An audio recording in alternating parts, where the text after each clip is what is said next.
spousal recertification. So today, the company every year asks you to recertify that your spouse or domestic partner is still your spouse or domestic partner. Going forward, that will only happen every 5 years. FAA medical reimbursements. Today, you get $50 for your EKG. Going forward, will be $100 per FAA medical, right? Whether it's once a year or twice a year, depending on your age, or it will be, and on top of that, you get $75 for the annual EKG now. Third-party administrator protection. Okay, so this provision is sort of like a unicorn. So we don't expect this to be used maybe ever, maybe a couple times, but this is the rare occurrence where a pilot has a medical procedure that is being denied by their provider. That's Blue Cross or Aetna, depending on which plan you're in. So this is for the core medical options or the traditional PPO. But their doctor tells them, well, I mean, if you had just been in Medicare, or if your provider had been Blue Cross instead of Aetna, one of the ones we have in our plans, that procedure would have been covered. So this came up just with one pilot in the past who Medicare would have covered a procedure. The company said, well, too bad, so sad. Medicare just started covering this procedure, but Blue Cross has not upgraded their medical guidelines yet. They'll probably do it next year. I'm assuming they're going to cover it, but they're not covering it now. So we're going to deny the pilot the procedure. The pilot's going to have to pay for that out of pocket.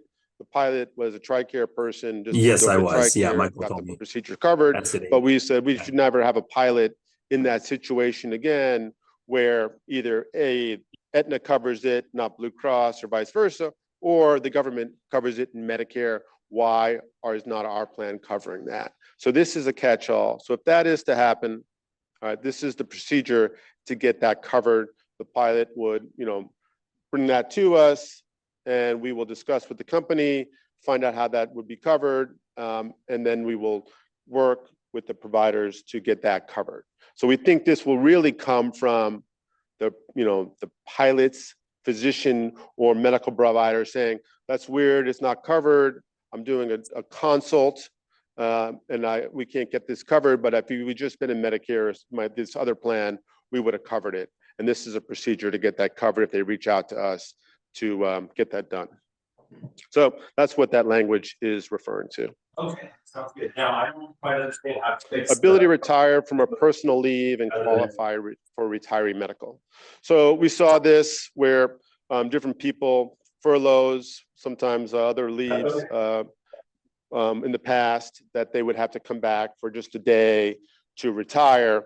And it was sort of a hassle for both the company and the pilot. So going forward, pilots now can retire from a personal leave and get retiree medical.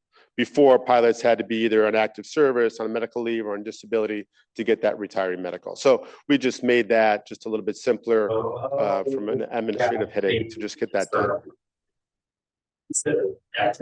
So limit of RHA spillage from 401A17. All right. So this is a short-term issue for a first-class, high-quality problem that probably not many of you have, but if you do, you're in the lucky camp. And that is, you have too much money in the RHA or the active HRA. And so we're trying to prevent pilots from adding on a lot of money into that active HRA, or really your RHA. So what that means is we're going to cap the spill for high-income pilots at $10,000 going into the active HRA or the RHA. So what does that mean, from pilots? So it means for this year, only when you make more than $392,000, actually $392,500. Once you reach that amount, the 16% for that, it's going to be paid as cash. It's going to come into your paycheck as they're going to call PRAP cash, right? If you make anything less than that, Okay, it's going to spill like it does today to the RHA. So when you see the $10,000, that doesn't mean that's all that can go into the RHA. So what I was saying is when you get disabled, the cap in effect when you get disabled is going to be your cap.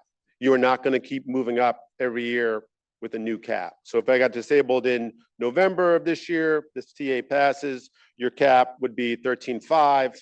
Next year, when the cap in 2024 jumps up to 14.3, you're not going to jump with it. You're going to be frozen at the cap in effect when you got disabled. You're going to get retirement contributions on your LTD amount. So it's going to be 2 times the 17% times your disability benefit amount. And it's going to go into the cash balance plan. Okay, we would like it to go to the PRAP and have pilots manage the money. But one of the issues with going to the PRAP is you need to have taxable compensation to make a contribution to the PRAP. And our LTD, as you know, is tax-free. So there's no way to get that done. So in lieu of that, we're going to have the contributions go to the cash balance plan, right? And the example is on there. So if the benefit is, if the pilot's capped at 14,340, the pilot will have a retirement contribution next year of 17%, right? Times 2 times the cap at that point or their benefit, and they'll get that 4875 into the cash balance plan, right? So it's an ongoing monthly benefit, just like pilots do. So what we're trying to mimic is that the pilot would have the same retirement, whether they're active or disabled. The caveat being that if you're capped, maybe you wouldn't get the full amount that a non-capped pilot was. But if you're, a narrow body FO, whether you're on, flying active or whether you're with, 85 hours based on, you'd get the same retirement. So we're trying not to have pilots take a retirement shortfall by going on LTD, right? So yeah, so this is going to be the monthly benefit is going to be that amount, and it would be almost as if you were active. With that small, there's 2 caveats. 1, it's going to the cash balance plan, and B, it is capped, right? It's not unlimited, right? So that's how that will work.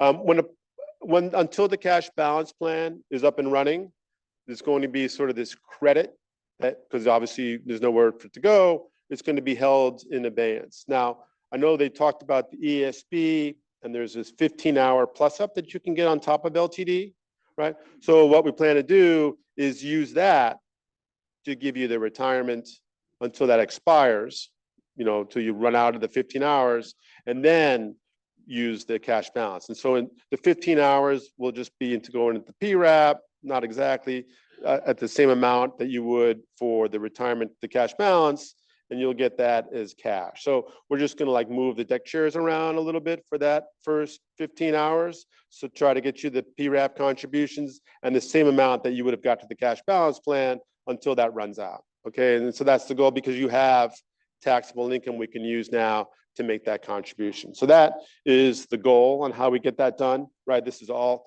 administrative issues the company has to work through, but that's how we're going to try to get that done so that you get more money into the PRAP in lieu of the cash balance until that cash balance plan is up and running. All right.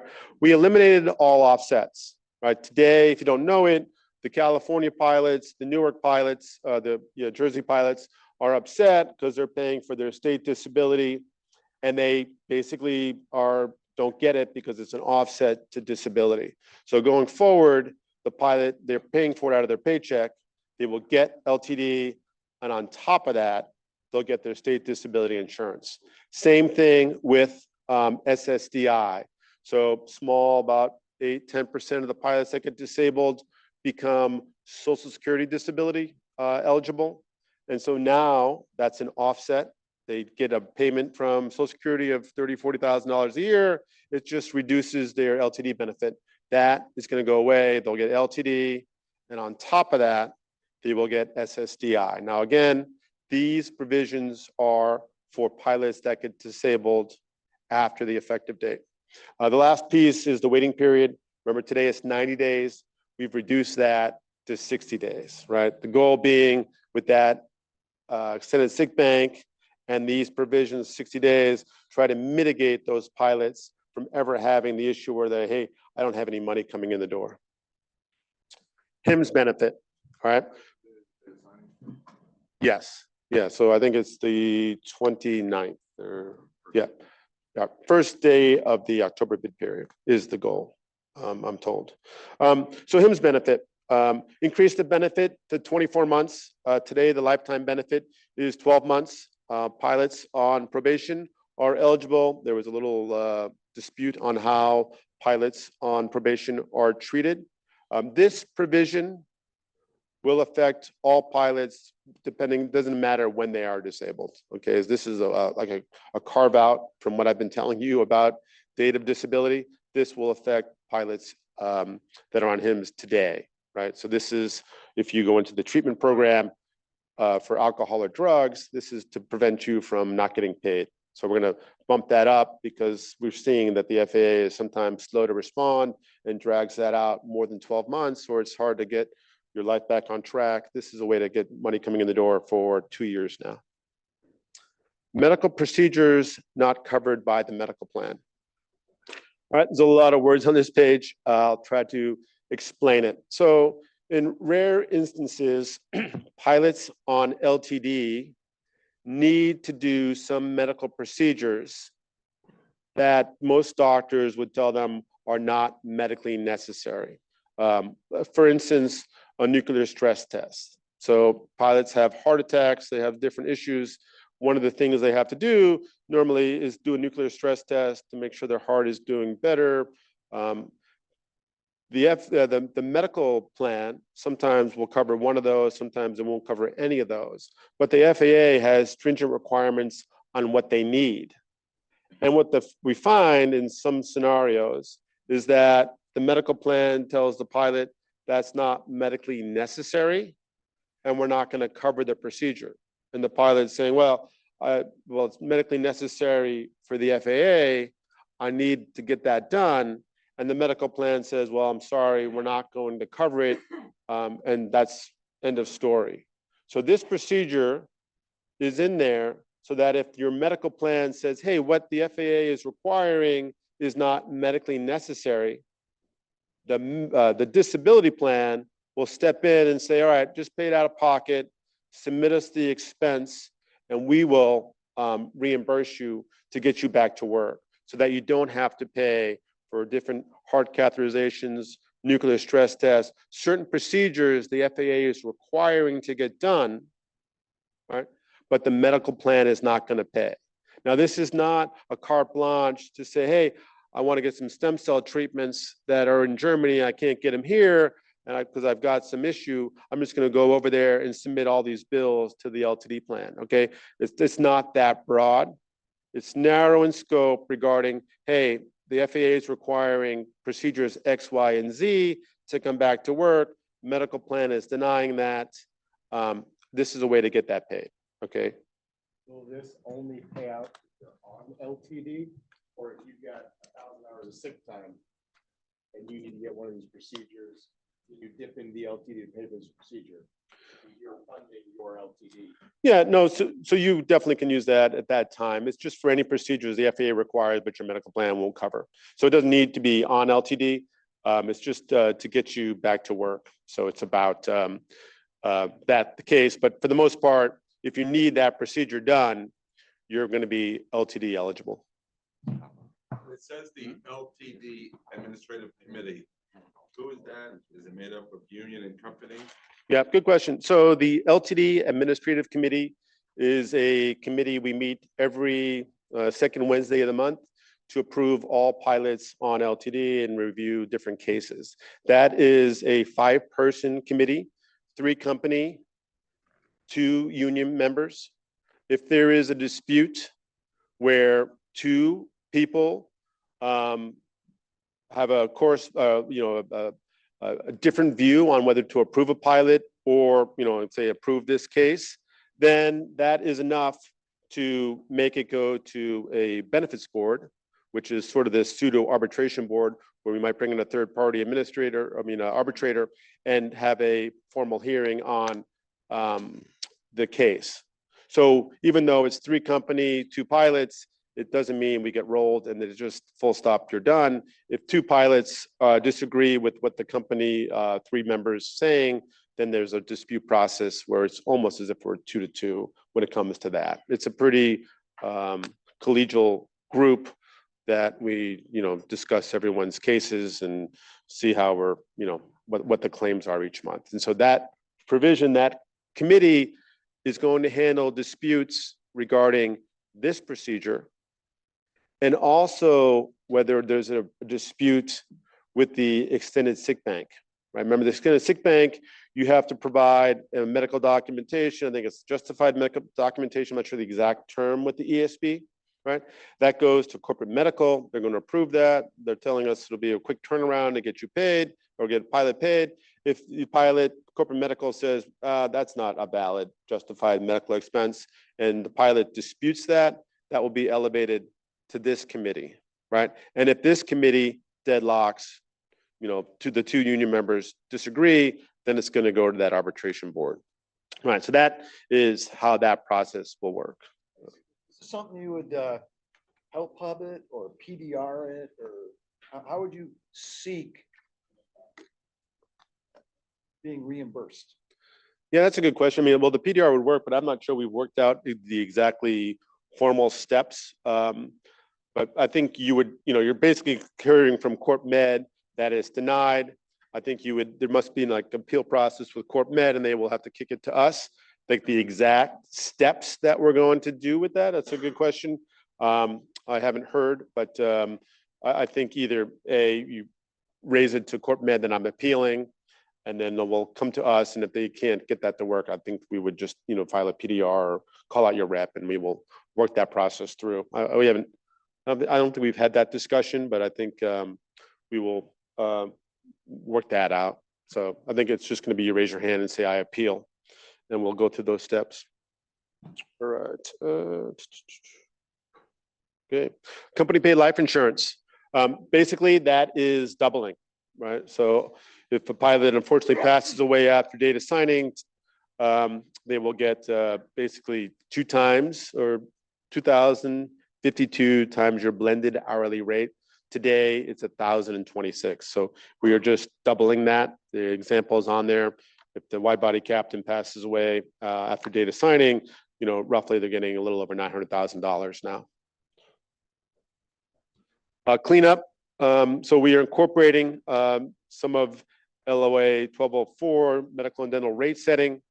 We've updated some of the FSA, the flexible spending amounts, into the 2023 limits. We've put in some more language. We've had an agreement with the company for a while about voluntary suspension and how to get back to coverage at United. So when you retire, you don't want to take on United Retiree Medical for Medicare, you can just leave and go somewhere else. But if you want to come back, there were some provisions, what kind of medical plan you had to be in. We've made that broader, and it's been that way for a few years. We've just put in the contract now. And then we've incorporated the active HRA, but that's been going on for a couple of years now. We've just made it into the book.